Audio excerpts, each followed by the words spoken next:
Bam, Kerry, we are here. It is so nice to finally meet you. I can't wait to share you with our live and recorded audience. I am talking with Kerry O'Shea Gorgone.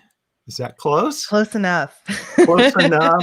Who happens to be an attorney, an MBA, a social media digital guru, a professional that wears many hats, and someone who I'm just honored to be able to share 30 minutes of Kerry with you. We're going to do live Q&A. You guys share this out on all the platforms.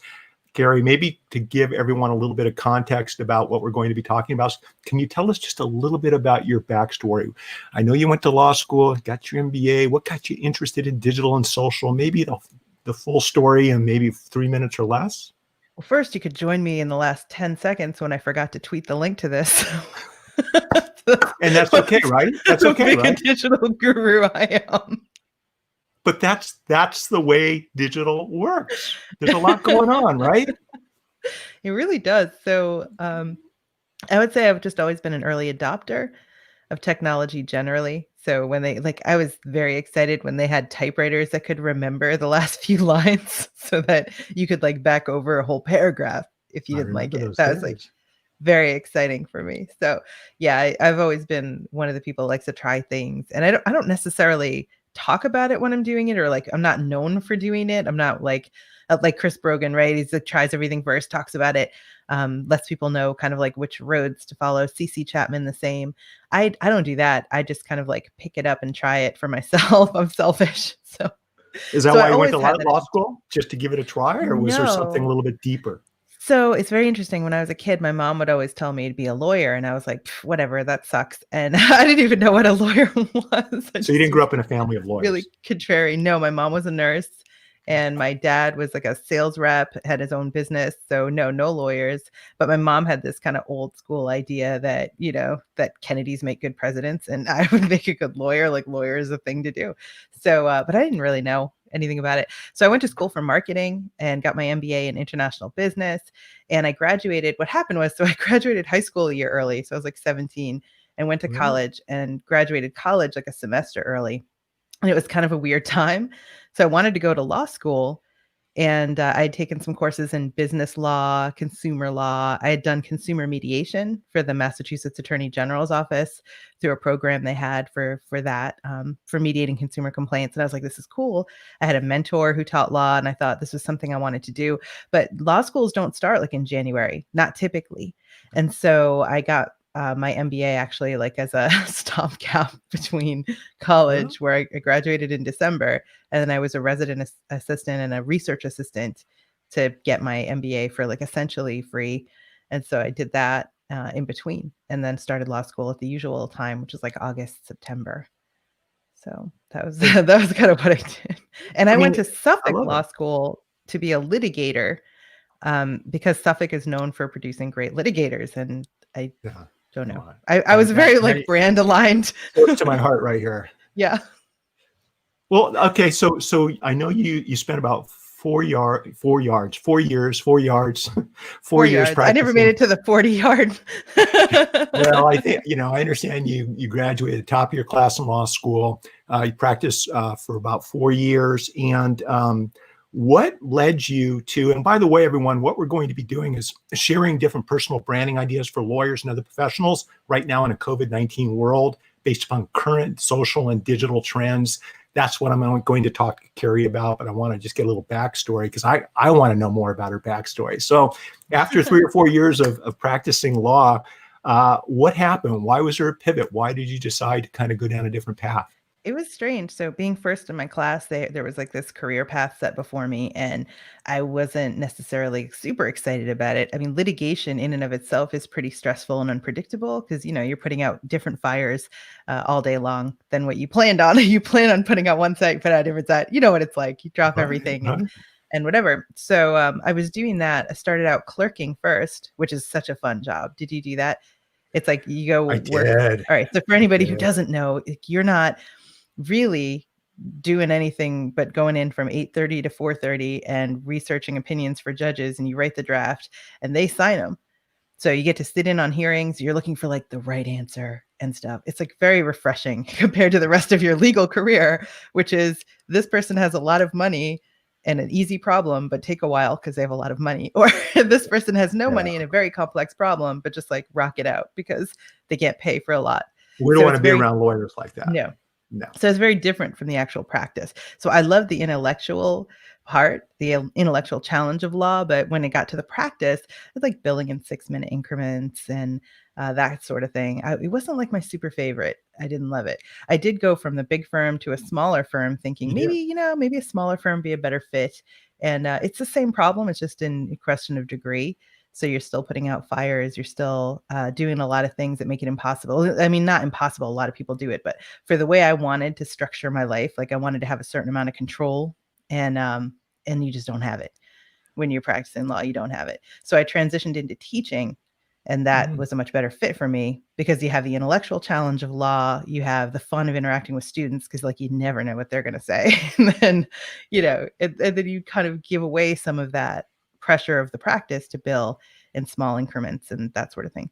I was really good at billing though. Like I wrote really detailed bills what I was doing. Nobody was ever like, what the hell am I paying for? Man, you knew because I was a writer first.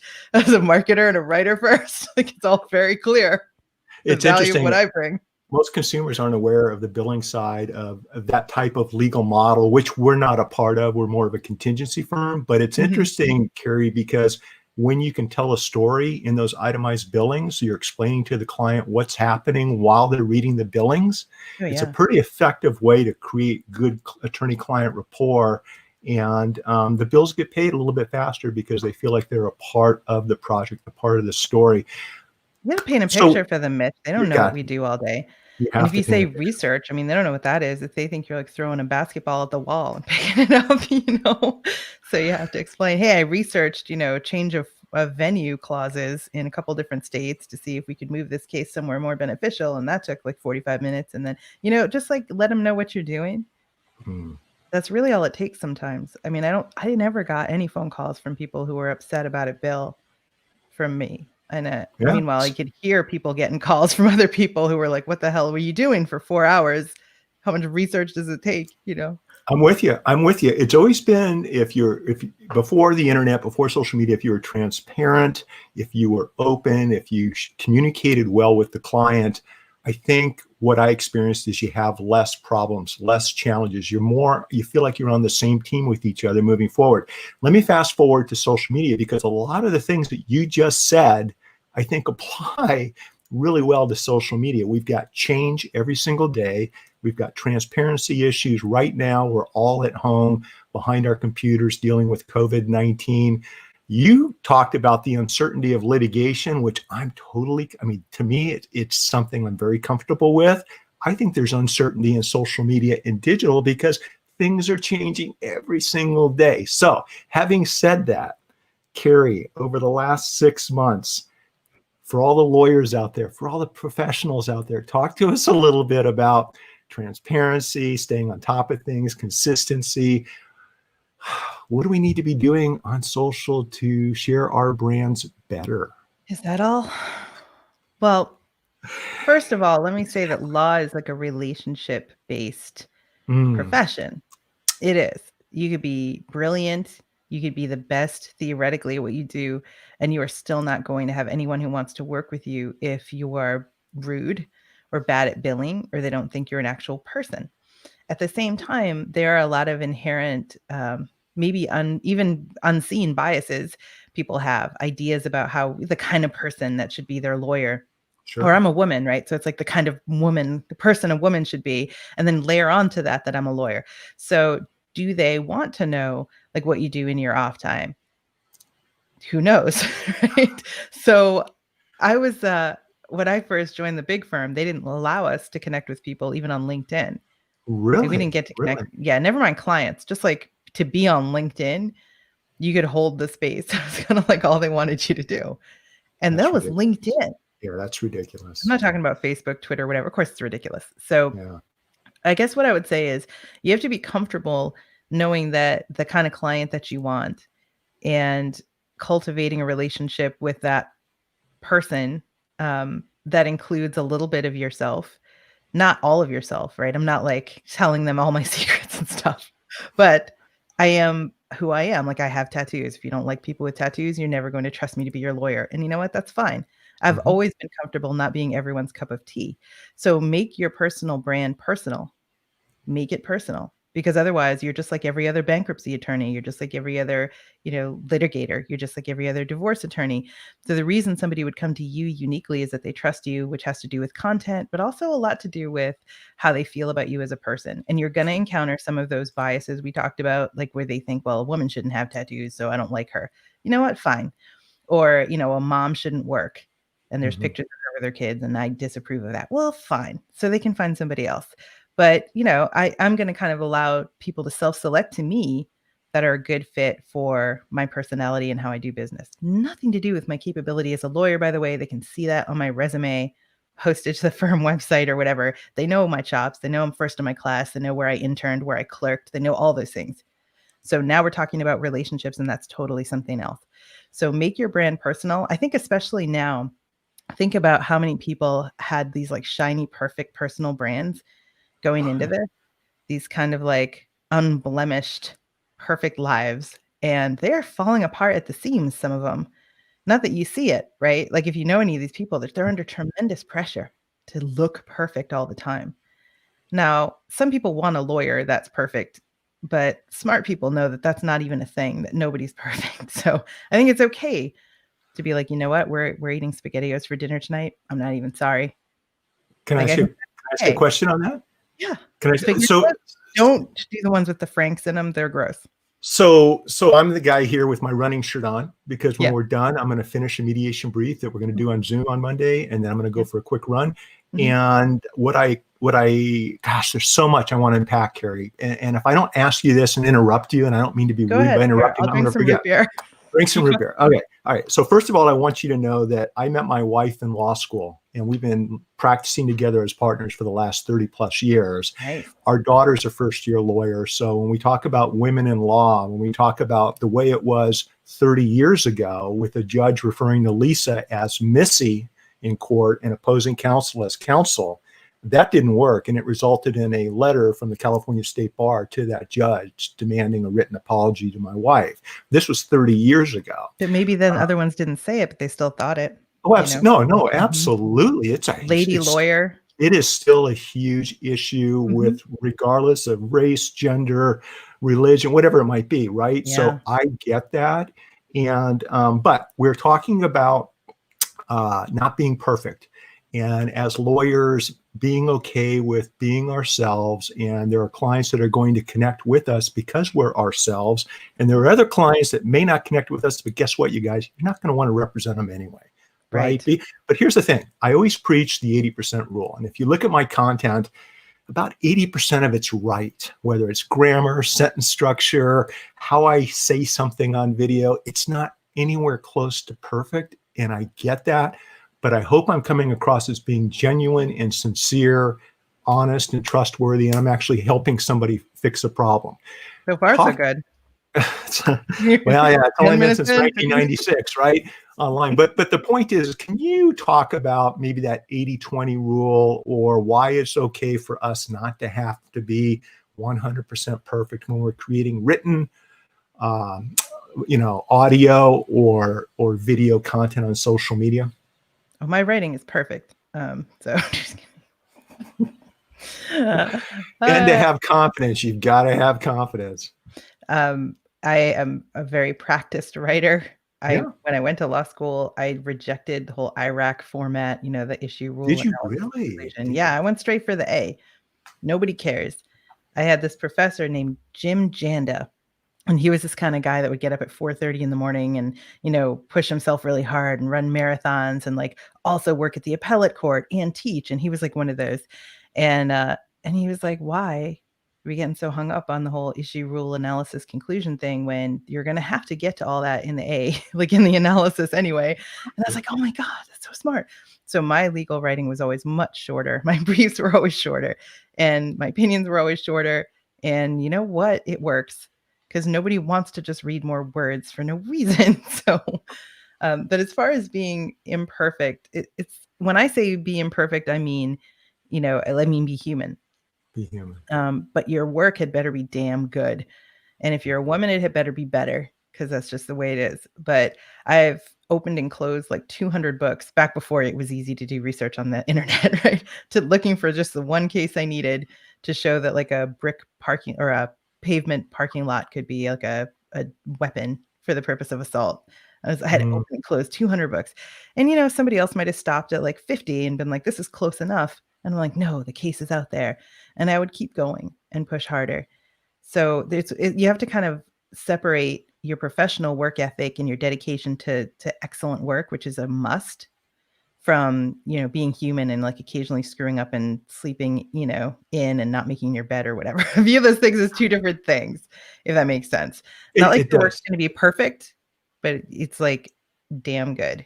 So it does make sense. But for example, when the whole TikTok US ban thing came out, Mm-hmm. my son's girlfriend's little sister reached out to my son and said, "Hey, you should have your dad. You should have. They'll call me Mitch. You should have Mitch do a talk on that." And Mm-hmm. I didn't have time to research it. I didn't want to spend hours researching the issues. So I brought up a couple of blog posts from people who I trust, looked at the 4 or 5 talking points, and just did a quick talk on it, and then did a quick tweet on it also. It's accurate, it's general, it's information the general public isn't aware of. But the point is it's not great. It's not like this magical post. It's just something that's riding the TikTok hashtag. It's adding value and a unique perspective, but it's also not perfect. And I guess, what are your thoughts on that as lawyers, as professionals creating content? Are you okay with that? Or would you say, no, don't do that? I have said no. So in the same situation, somebody asked me to come on a show to talk about, I think it was an executive order that the Trump administration was going to issue about social media or something. And I was like, oh boy, do I not want to talk about that for a lot of reasons. Not the least of which was it's not like my specialty area is Mhm. not constitutional law. Right. Like social media law, yes. Constitutional law, no. Did I take it? Sure. But so I was like, there's 2 schools of thought on this. That one is, hey, I could get on this show. And the other is, that's not my area. So how does it help Mm. my brand to get out there and talk about something that's not my area? And so I didn't. Instead, I tapped in somebody else whose area it was, and she did it. And she was great. And now they're all happy. And the people who asked me are happy because they had a great guest. And that's really all they wanted. Now, for me, I took a different opportunity that was more in alignment with what I actually know about, which was live streaming. Somebody was asking about the legalities of live streaming. Very comfortable talking about that. So I think you just kind of pick and choose your opportunities. I'm not saying that we have to be perfect in the sense that, you should have researched more. You made a decision to take the opportunity because you thought you could help some people. And I Mhm. think there's nothing wrong with that. You have answers, they don't. You know where to look, you know who to trust. You're curating in a way, right? Oh, And you're kind of absolutely. validating. And so Absolutely. I think there's value in that too. Now, I chose not to do it in that instance because that was like a whole quagmire I didn't want to get sucked into. I guess You I should know, have said I was comfortable in the legal topics that I was you were generally confident in the discussing. accuracy Yeah, of and what I was yeah, discussing, but if it was a bankruptcy or maybe a yeah, criminal defense or a family law issue, I totally. probably would have tapped into social and Mhm. brought in somebody else that was better for that particular Right. interview or presentation. And how important is it, Kerry, with respect to what you and I are doing on social, with building out that network, with building out relationships? Talk a little bit about the value you've received or experienced over the years with your social media and digital network and community. Oh man. I think the value is just inestimable, really. I don't know. So I wasn't trying to build a practice through my network. I was teaching, which maybe is a little different, but there's definitely parallels there. So I ended up over the course of years kind of Forrest Gumping my way to this amazing network because I am not strategic about my networking at all. It's not unlike what I'm saying before, like I'm not everybody's cup of tea, not everybody is mine. So Right. I didn't seek to connect with people because I was like, oh, they publish a lot or they're in the right area. I was like, I like what they're doing. I like what they're about. I if I see them at an event, and I talk to them, it's like I like them. And so I build relationships that way. And so over the course of years, I have this really juicy network of people who are smart, accomplished, and their personality fits really well with mine. Like they kind of get me, my sense of humor and stuff. And so that's become a really valuable resource for opportunities I didn't even know existed, that I would never have looked for. Like crazy things. Like I spoke at a conference in Montenegro. I had never been to Montenegro. I hadn't even been to Europe, I think, when he asked me. And so, but How it was because fun. I had this big network of people. And a lot of them, when he would say he knows about social media and law, and they would say me. And so Yep. I got that opportunity. But it was because people knew I was adventurous enough to want to take the chance, and they knew that this was an area that I was interested in. And so you build your network based on who you really are and what you're like, as a person. And it turns out to be the right network for you. I did not do it strategically. I couldn't have envisioned like what I'd be doing right now. I don't know if you could. I couldn't. So I don't know, but it was the right network to take me where I needed to go, whether I understood where I wanted to go. I'm having too much fun on social media to be overly strategic. I like connecting with other people. If you notice the shows that I've rolled out since COVID-19 hit, it's hacking legal, hacking life, and hacking social. 3 different areas that allow me to talk to people from all walks of life that really have nothing to do with building my practice, but they have everything to do with just building new relationships and really meeting some cool people. Right. That's kind of like why I like social. It makes practicing law for me fun Yeah. again. But, Mm-hmm. and it does. I mean, I'm more excited today than I've ever been with getting up in the morning. I love this stuff. But I will say that right now, there's a lot of lawyers, a lot of professionals out there, Kerry, who are understanding for the first time how important the cloud and video and digital relationships are, because we can't get out. We can't do the things that we used to do. Yeah. And with that in mind, I know you've got a couple of different podcasts or shows going on. If you don't mind, can you maybe help steer our audience members over to some of the projects that you're working on so they can see what you're doing? They can watch how you do it, because I think that's a great way to learn, is to watch how other people are doing their Sure. podcasts or doing their live video shows. I'm sure there's people doing it better than me. But they're not you, right? They're not Right. me. And so, hey, every day I see a lot of people doing a lot of things better than me, but that's our secret. Don't tell anybody. So where can people watch what you're doing and learn by observing? Every day I do a every weekday, I do a live show called The Backpack with Chris Brogan. And that's about, what people need in their metaphorical backpack for success. And it's opened me up to booking a whole different kind of person. So I've done an audio podcast for marketing profs for about 7 years called Marketing Smarts. And that's an interview series where I talk to some of the best marketers in the world about what they do for brands, what they do for themselves, what they do for nonprofits. And it's fascinating, right? But it's all business. So now I get the chance through Chris's show to book people who do completely different things because they understand things about life and leadership and work and struggle and creativity and stuff like that. So it's such a broader universe, but it's video. So it's been crazy throwing together interesting mixes of people. It's like alchemy. Yeah.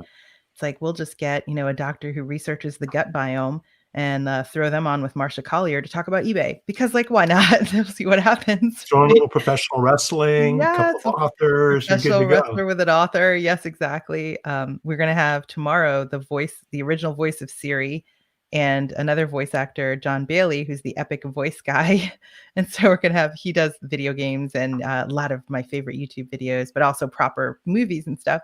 So you've got to kind of feed the creative part of you and genuinely love what you're doing, or else this kind of daily show running, it would be exhausting, right? I have another show that's about only the things people do outside of work. It's another audio podcast. It's called Punch Out with Katie and Kerry, and I co-host it with this really fun, fantastic woman named Katie. She's a CEO for Christopher Penn's company called Trust Insights. But Okay. she and I, we just instantly gelled, and we have a very similar sense of humor, both from Massachusetts. It's probably part of it. A little sarcastic, But so that podcast is strictly for out of work, like off work pursuits, things you do in your off hours. Oh, And really? how, yeah, so like hobbies and side hustles and stuff. So I sort of compartmentalize. So Marketing Smarts is business, it's all business. And, I interject a little bit of fun, but there is an agenda. Whereas Punch Out, the agenda is fun. And then Chris's show, The Backpack with Chris Brogan, that is like we're going to get to some insights, but it's the whole thing's going to be fun. So it's like fun with some morning show with like some insights thrown in there and all different types of people. It is crazy fun. So I think you've got to love it. And if you hate going on video at first, I feel like that's okay. Nobody likes looking at themselves. So maybe just don't. I look at the camera. I'm not looking at me right now. I look at you sometimes. So if it looks like I'm not looking at the camera, it's because I'm looking at Mitch, or a comment or something will come up.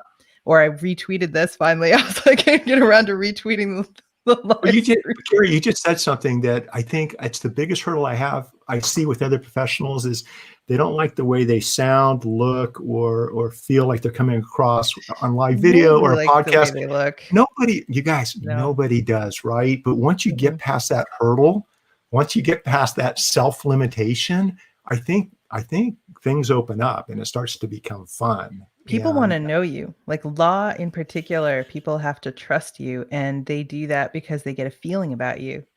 So they can come to your free consultation and maybe like waste an hour of your time or whatever. Not wasting, but you know what I mean? If they don't end up not liking you for some like inchoate reason. Good word. Right. Like just a feeling.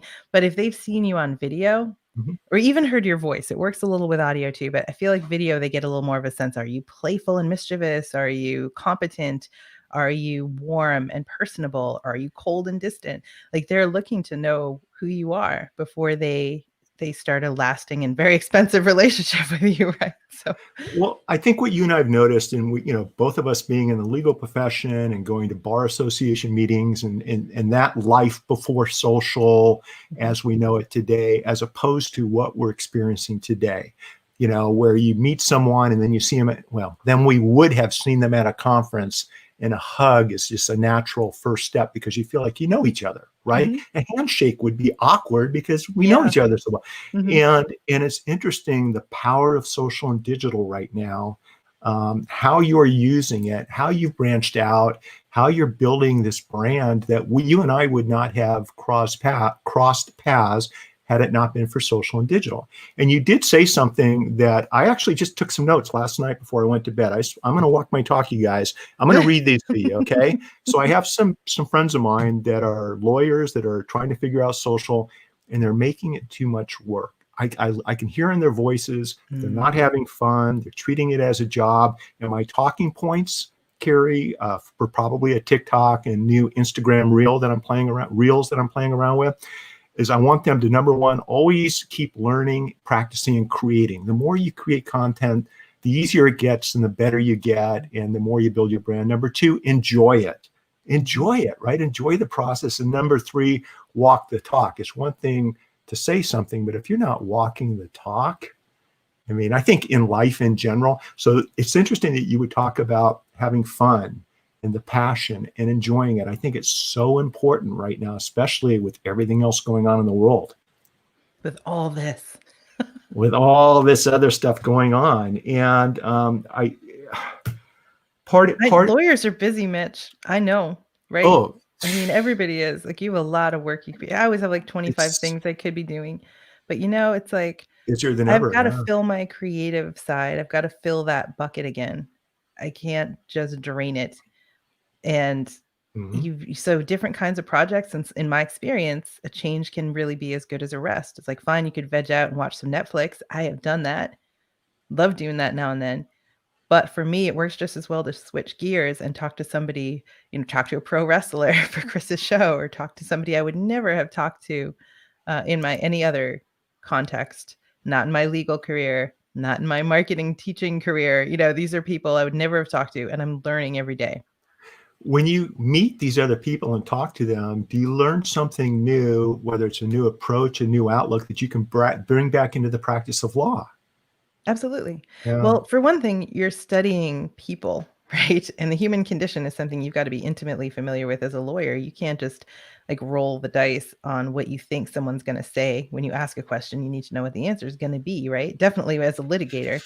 So one thing that's really I used to do was talk to people who were not at all involved in the case I was working on, and just explain to them in Brilliant. as simple terms as I could. Maybe they were smoking outside the building, right? And this is like anybody. Maybe it was a taxi driver. Just talk to them a little bit about the case. And if they were like, oh man, that case sucks. Like, I don't think you're going to win that one. I'd be like, oh man, this is bad. That's when I knew. Right. Or other times they'd be like, wow, yeah, that other person doesn't even make sense. So, and I would purposely kind of not try to persuade them of my side. I would just present them the facts as neutrally as I could. So I think this is your opportunity to kind of do the same thing. You're studying people and their responses to things. I'm not trying things out the same way because I'm not actively in the practice now, but I'm seeing how people are forged, how they come through struggle.